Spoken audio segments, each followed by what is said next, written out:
Hello students, welcome back. आज हम बात करने जा रहे हैं थर्ड ग्रेड वैकेंसी को लेकर। देखिए स्टूडेंट्स, आप सभी को पता है कि अभी आचार संहिता लगी हुई है और जैसे ही आचार संहिता हटती है हमें उम्मीद जताई जा रही है कि पहला एग्जाम आपको थर्ड ग्रेड ही देखने को मिलेगा, कि जल्द ही हमारे सामने थर्ड ग्रेड वैकेंसी आने वाली है। तो जो स्टूडेंट थर्ड ग्रेड की तैयारी कर रहे हैं वो और स्ट्रांगली अपनी तैयारी को करना स्टार्ट कर दें, और जिन्होंने अभी तक तैयारी स्टार्ट नहीं की है वह भी अपनी तैयारी में लग जाए। अब बात ये आती है कि कई स्टूडेंट्स का ये क्वेश्चन होता है कि मैम, हम बिना कोचिंग गए सेल्फ स्टडी से कैसे रीट की तैयारी कर सकते हैं, साथ ही हम कौन सी बुक लिस्ट फॉलो करें कि जो बहुत ही कम हो लेकिन हमारा सिलेबस कवर करती हो, साथ ही हमारी रणनीति क्या हो कि हम बहुत कम समय में बहुत अच्छा पढ़ सकें। अगर आप सभी भी ऐसे ही कई क्वेश्चंस अपने माइंड में लेके बैठे हैं तो ये वीडियो आपके लिए होने वाली है। स्टूडेंट्स, आज मैं आपको ऐसी ही कम बुक्स वाली लेकिन सिलेबस को कवर करते हुए एक स्ट्रॉन्ग रणनीति बताऊंगी, जिसमें चाहे कितना भी टाइम आपके पास कम हो, 4-5 घंटे पढ़ के भी आप रीट को पास कर सकते हैं, वो भी पूरा स्ट्रांगली अच्छी परसेंटेज के साथ।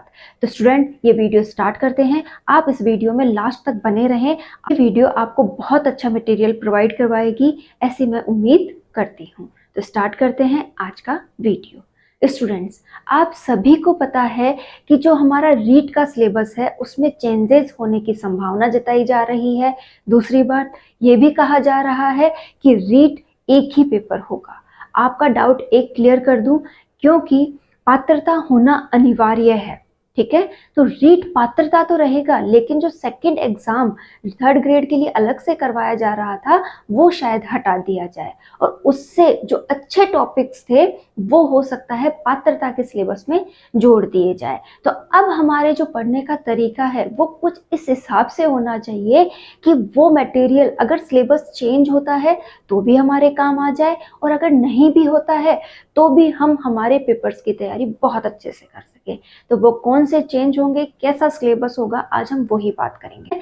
देखिए स्टूडेंट, आपको रीट पात्रता का जो पैटर्न है उसे तो पकड़ के ही रखना है। रीट के लिए जो हमारा सिलेबस है वो बहुत इजी है, बहुत ही आपके समझा हुआ पढ़ा हुआ टॉपिक है। बात करने जा रहे हैं हमारे सिलेबस को लेके कि हमारा जो सिलेबस है वो 5 पार्ट्स में डिवाइड किया गया है।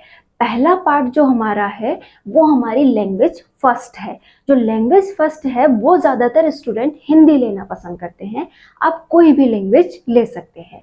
जो पार्ट सेकंड है वहाँ हमें लैंग्वेज कौन सी लेनी होती है, सेकंड लेनी होती है, और ज़्यादातर स्टूडेंट लैंग्वेज सेकंड के रूप में संस्कृत या फिर इंग्लिश लेते हैं, या फिर आप कोई भी अदर लैंग्वेज ले सकते हैं। तो language first and language second.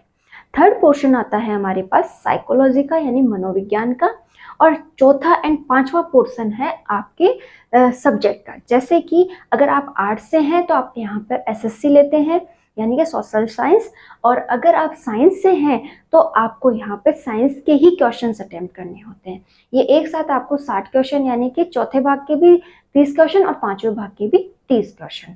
तो टोटल हमारे पास यहाँ पर कितने क्वेश्चंस हो जाते हैं, 150 क्वेश्चन।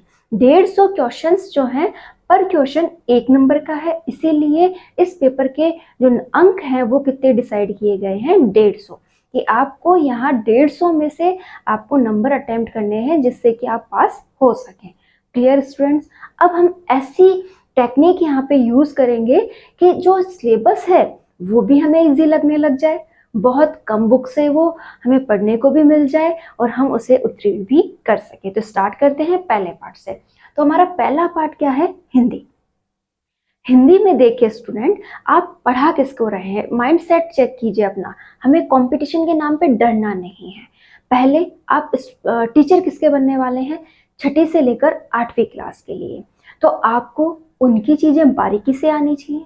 आपको सामने वाला पूछेगा क्या कि आप जिसे पढ़ाने जा रहे हैं क्या आप उसके काबिल हैं, वो आपको उसी के लेवल की चीजें पूछेगा। क्लियर है? तो आपको अपनी जो हिंदी है उसके अंदर आपको पता होना चाहिए कि जो ये सिलेबस है वो 2 पार्ट्स में बनाया गया, कि 30 जो क्वेश्चंस हैं उसमें से 15 तो किसके हैं, शिक्षण विधियों के, और 15 किसके हैं, हिंदी व्याकरण के। तो हमें जो हिंदी व्याकरण के 15 क्वेश्चंस अटेम्प्ट करने हैं वो हमें कहाँ के लेवल के पढ़ने हैं, 6ठी से 8वीं को पढ़ाने के लेवल के। कि हमें 6ठी से 8वीं की व्याकरण तो आनी ही चाहिए, साथ से साथ हमें 9th से लेकर 10th की व्याकरण भी आनी चाहिए, क्योंकि थोड़ा बड़ा तो पढ़ा हुआ होना चाहिए। बड़ा पढ़ा हुआ होगा तभी तो आप नीचे की क्लास को पढ़ा पाओगे। तो हमें यहाँ पे टारगेट लेके चलना है कि 6ठी से लेकर 10th तक की व्याकरण हमें कंप्लीटली आनी चाहिए। अब हम इसके लिए बुक कौन सी लें, आपके माइंड में यही क्वेश्चन आया हुआ होगा। लेकिन आपको यहाँ कोई पर्टिकुलर बुक नहीं लेनी है।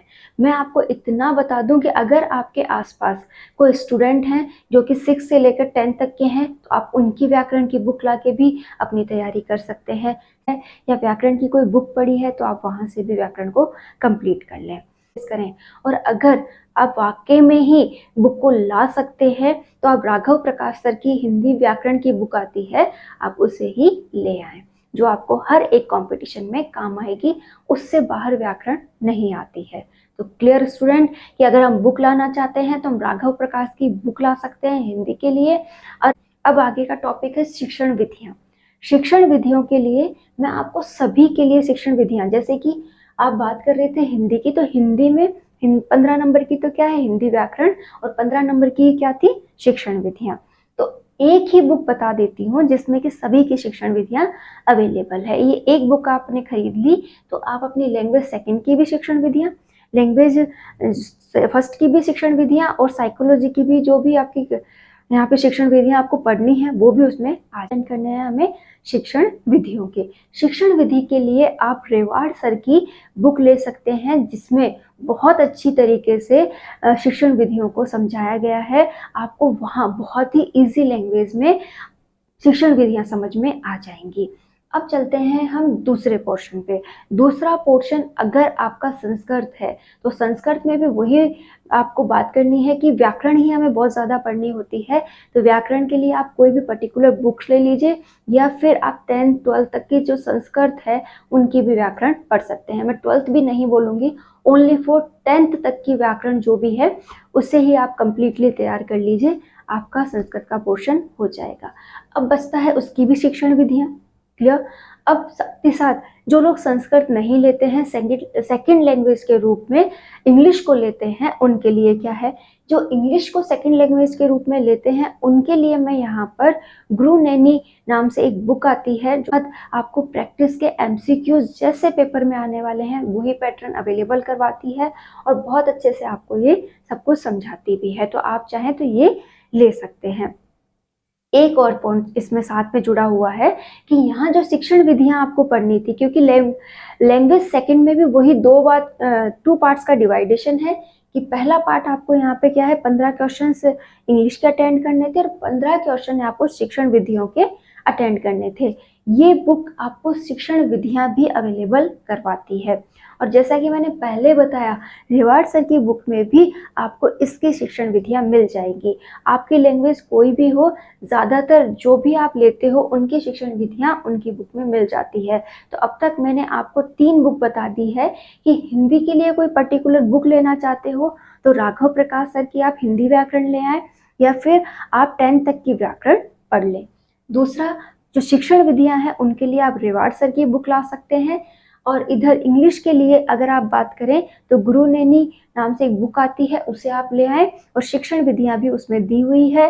और अगर अलग से शिक्षण विधियाँ पढ़ना चाहते हो तो आप रेवाड़ सर की बुक में भी पढ़ सकते हो। Okay, clear. अब चलते हैं तीसरे पोर्शन की ओर। तीसरा पोर्शन है आपका मनोविज्ञान का, और मनोविज्ञान जो है वो बहुत ही अहम रोल निभाता है हमारी जो एजुकेशन सिस्टम है उसमें। कि आप कोई से भी ग्रेड की एग्जाम दे लीजिए, आपको मनोविज्ञान पढ़ना होता है। और इसके लिए ज़्यादातर मैं एक ही लैंग्वेज को पसंद करती हूँ जिसकी बहुत ही ईजी लैंग्वेज है, बहुत ही अच्छा प्रकाशन है, वो है सिकवाल पब्लिकेशन। मैंने इसी की बुक को पढ़ा था जब मैंने खुद ने इसकी तैयारी की थी। मुझे आज भी उसके जो शब्द हैं एज इट इज़ अपने माइंड में ऐसे लगते हैं जैसे आज ही पेज मैंने पढ़ा हो। तो आप भी अगर कोशिश करेंगे तो बहुत इजीली आपको समझ में आएगी। एक बार पढ़ने पे ना आए, दूसरी बार में आपको 100% आने लग जाएगी, क्योंकि साइकोलॉजी एक ऐसा टॉपिक है जो एक बार पढ़ने पे बहुत कम समझ में आता है, लेकिन 1-2 बार उसका रिपीटिशन जब होता है वो बहुत अच्छे से माइंड में सेट होने लग जाती है। तो इसके लिए मैं आपको सजेस्ट करूंगी कि आप सिखवाल पब्लिकेशन की बुक लाएं। पूरा सिलेबस कवर है, क्वेश्चन भी बहुत अच्छे से अटेम्प्ट होंगे, ऐसा भी मैं मानती हूँ क्योंकि मैंने खुद ने यूज़ की है। मेरे क्वेश्चन अटेम्प्ट हुए थे और मैंने शायद इसमें मैंने अटेम्प्ट किए हैं। ठीक है, साथ ही साथ जो आपका तीसरा पोर्शन हो चुका है, अब चौथा और पांचवें पोर्शन की बात करते हैं। आप साइंस से अगर हैं तो आप लक्ष्य की गाइड ला सकते हैं, वो आपको बहुत अच्छी यहाँ पर साइंस को कवर करती है। या फिर आप 10th तक की जो अपनी साइंस की बुक्स हैं उनसे भी पूरा मटेरियल यहाँ तैयार कर सकते हैं। और यही सजेशन मैं एसएससी वालों को दूंगी कि वो चाहें तो लक्ष्य की गाइड ले आएं या फिर कोई अदर गाइड वो यहाँ पे ला सकते हैं, कवर कर सकते हैं। 10th तक की बुक में एनसीईआरटी की जो भी आपके पास वहाँ पे एमसीक्यूज दिए हुए हैं, एक्सरसाइज दी हुई है, वो साइंस वाले और एसएससी वाले दोनों ही पूरी तरह से पढ़ें और उन्हें तैयार करें। क्लियर। अब बात आती है कि अगर सिलेबस चेंज हो जाता है तो हम क्या करें। देखिए स्टूडेंट, आपके पास हिंदी, इंग्लिश ये तो हर एक कंपटीशन का हिस्सा रहती है, तो कोशिश करें संस्कृत की जगह ज़्यादा से ज़्यादा सेकंड लैंग्वेज के रूप में आप किसे लें, इंग्लिश को लें। ठीक है, जिससे कि क्या हो, हिंदी और इंग्लिश बहुत अच्छे से तैयार हो। साथ ही साथ चाहे कितना भी चेंज हो जाए सिलेबस में, एक तो शिक्षण विद्या नहीं हटेगा और एक साइकोलॉजी यानी मनोविज्ञान नहीं हटेगा। इन दो को तो आपको बहुत ही बेस्ट तैयार करना है, चाहे पैटर्न कुछ भी रहे, न शिक्षण विद्या हटने वाली है न मनोविज्ञान। तो इनको तो एकदम कंटस्टली तैयार कर लीजिए, इनके एमसीक्यूज निकाल लीजिए, इनकी प्रैक्टिस कर लीजिए, साथ ही साथ इनका रिवीजन बहुत अच्छे से कर लीजिए, ये तैयार होनी चाहिए। अब देखो, साइंस स्टूडेंट हो तो साइंस तो आएगी, लाजमी सी बात है, तो आपकी साइंस भी आपके पास तैयार होनी चाहिए। अगर आप आर्ट्स स्टूडेंट हो तो आर्ट्स तो आएगी, तो आर्ट्स भी तैयार होनी चाहिए। तो मैम बचा क्या, बचा ये कि आपके 3rd ग्रेड में जो पोर्शन चल रहा है, जैसे आपको वहाँ जीके भी पढ़ाया जा रहा है, राजस्थान का जीके भी पढ़ाया जा रहा है, तो जब आपका ये पोर्शन कंप्लीट होने लगे तो उम्मीद करती हूँ कि आप राजस्थान का जो पोर्शन आपके मेंस पेपर में अवेलेबल है वो आप यहाँ पे पढ़ने लग जाएंगे और साथ ही साथ करंट भी तैयार करने लग जाएंगे। अगर नया पैटर्न बदल के भी आता है सिलेबस का तो मेरे अकॉर्डिंग उसमें जुड़ता है ओनली फॉर राजस्थान का जीके और करंट। तो आप इन दोनों पोर्शन को यहाँ पे जोड़ लें और अपने सिलेबस को आज ही पढ़ना स्टार्ट कर दें। आपका रीड क्लियर होने से कोई नहीं रोक सकता। स्टूडेंट, कोई भी एग्जाम टफ नहीं होता है, बस टफ बना देते हैं हम ये सोच के कि वो एक कंपटीशन है। ये सोचिए कि जैसे मैंने 9th 10th 11th 12th की एग्जाम्स दी थी, वही एग्जाम मैं आज देने जा रहा हूँ। बस मुझे मेरी तैयारी को पूरी ईमानदारी से करना है, पूरी लगन से करना है, तभी मैं पास हो पाऊंगा।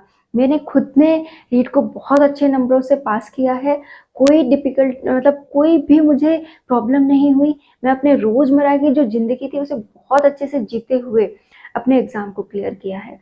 देखिए स्टूडेंट, जो रीट है बहुत आसान है, आप इसे जितना ज़्यादा अपने ऊपर हावी होने देंगे ये उतना ही टफ होता चला जाएगा। इसलिए बहुत कम बुक्स के साथ आप बहुत अच्छी पढ़ाई करते हैं तो आप इसे क्लियर कर लेते हैं।